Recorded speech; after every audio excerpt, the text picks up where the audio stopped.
Assalamualaikum warahmatullahi wabarakatuh. Izin memperkenalkan diri.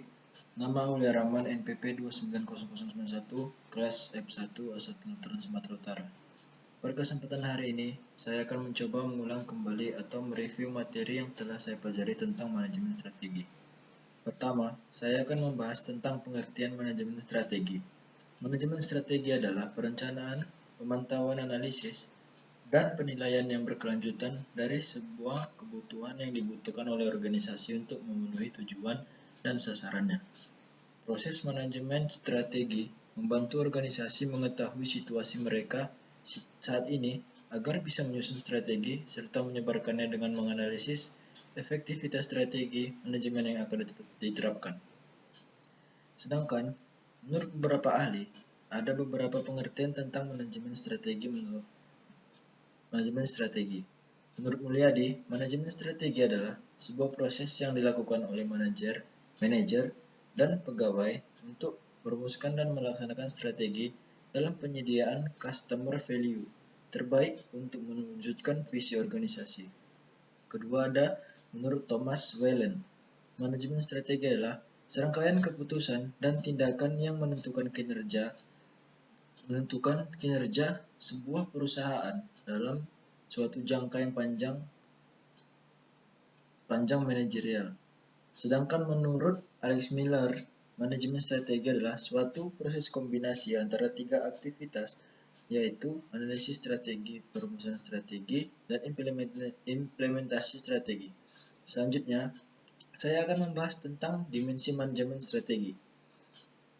Manajemen strategi mempunyai beberapa dimensi atau bersifat multidimensional yang terdiri dari dimensi waktu dan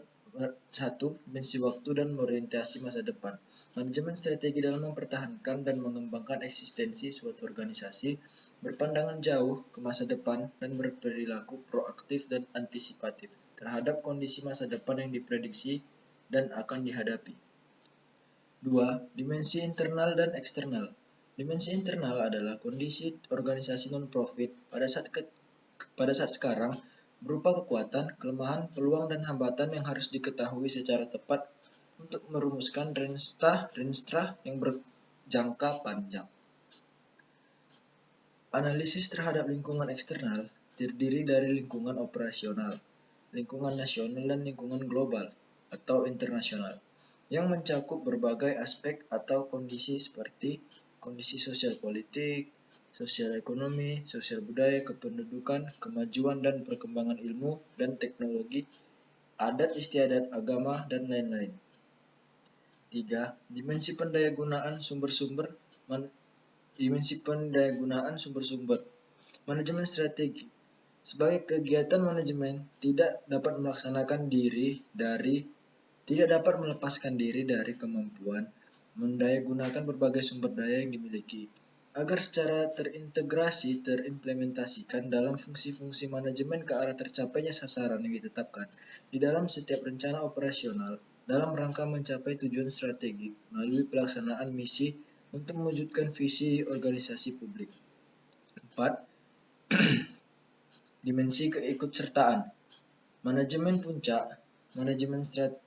Dimensi keikutsertaan manajemen puncak. Manajemen strategik yang dimulai dengan menyusun rencana strategik merupakan pengendalian masa depan organisasi agar eksistensi sesuai dengan visinya dapat diwujudkan, baik pada organisasi yang bersifat privat maupun publik.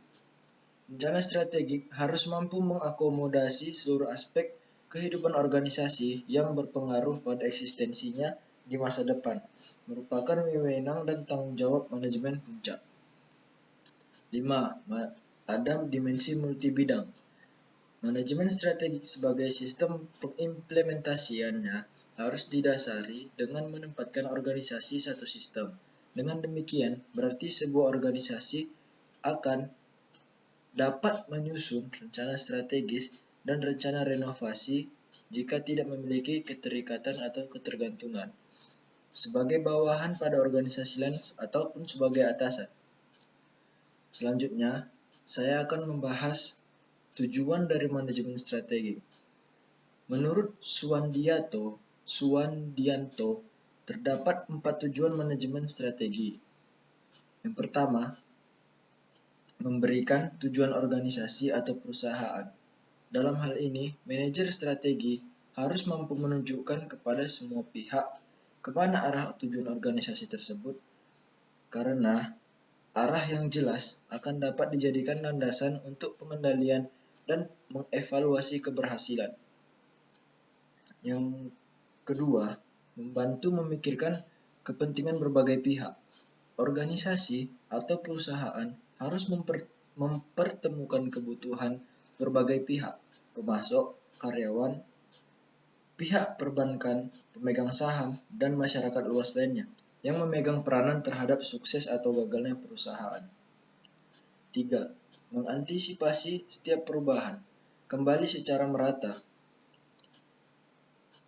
Manajemen strategi memungkinkan eksekutif puncak untuk mengantisipasi perubahan dan menyiapkan pedoman dan pengendalian sehingga dapat memperluas kerangka waktu atau berpikir mereka secara perspektif dan memahami kontribusi yang baik untuk hari ini dan hari esok.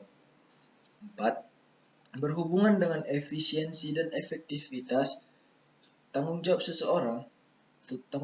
seorang manajer bukan hanya mengkonsentrasikan terhadap kemampuan atas kepentingan efisiensi, akan tetapi hendaknya juga mempunyai perhatian yang serius agar bekerja keras melakukan sesuatu secara lebih baik dan efektif. Proses dan tahapan manajemen strategi David. Proses dan tahapan manajemen strategi. Menurut David, menjelaskan bahwa proses manajemen strategi terdiri dari 3 tahapan, yaitu perumusan strategi atau strategi formulation. Perumusan strategi adalah tahap awal pada manajemen strategi yang mencakup mengembangkan visi dan misi, mengidentifikasi peluang eksternal dan organisasi, ancaman, menentukan kekuatan dan kelemahan internal, menetapkan tujuan jangka panjang, menghasilkan strategi alternatif, dan memilih strategi tertentu untuk mencapai tujuan. B. Implementasi strategi. Implementasi strategi adalah tahap selanjutnya sesudah perumusan strategi yang ditetapkan. Penerapan strategi ini memerlukan suatu keputusan dari pihak yang berwenang dalam mengambil keputusan untuk menetapkan tujuan tahunan, menyusun kebijakan, memotivasi karyawan, dan mengalokasikan sumber daya sehingga strategi yang dirumuskan dapat dilaksanakan.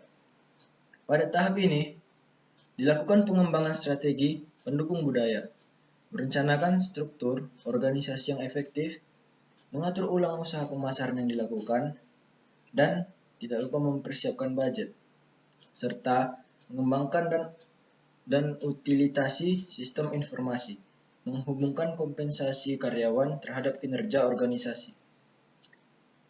Selanjutnya, ada evaluasi strategi atau strategi evaluation. Evaluasi strategi adalah tahap akhir dalam manajemen strategis. Manajer sangat membutuhkan untuk tahu kapan strategi tertentu tidak bekerja dengan baik. Evaluasi strategi adalah alat utama untuk memperoleh informasi ini. Hal tersebut dapat dilakukan dengan penilaian atau melakukan proses evaluasi strategi. Dalam penilaian strategi, terdapat 3 aktivitas penilaian yang mendasar, yaitu peninjauan ulang, faktor-faktor eksternal dan internal yang menjadi landasan bagi saat ini, pengukuran kinerja, dan pengambilan langkah korektif. Penilaian strategi sangat diperlukan oleh suatu perusahaan karena strategi yang berhasil untuk saat ini tidak selalu berhasil di masa yang akan datang. Selanjutnya, ada konsep perencanaan. Konsep perencanaan adalah sebuah patokan untuk mempermudah manajer agar tercapainya sebuah tujuan untuk membuat strategi untuk mencapai tujuan tersebut dan mengembangkan rencana aktivitas kinerja organisasi tersebut. Perencanaan merupakan proses terpenting dari semua fungsi manajemen, karena tanpa perencanaan, fungsi-fungsi lain, pengorganisasian, pengarahan, dan pengontrolan tak akan dapat berjalan sesuai rencana. Rencana dapat berupa rencana informal atau rencana formal. Rencana informal adalah rencana yang tidak tertulis dan bukan merupakan tujuan bersama anggota suatu organisasi. Sedangkan rencana formal adalah rencana tertulis yang harus dilakukan suatu organisasi dalam jangka waktu tertentu. Baiklah, itu saja yang dapat saya sampaikan. Lebih kurang mohon maaf. Jika ada kekurangan, mohon dimaafkan. Terima kasih. Assalamualaikum warahmatullahi wabarakatuh.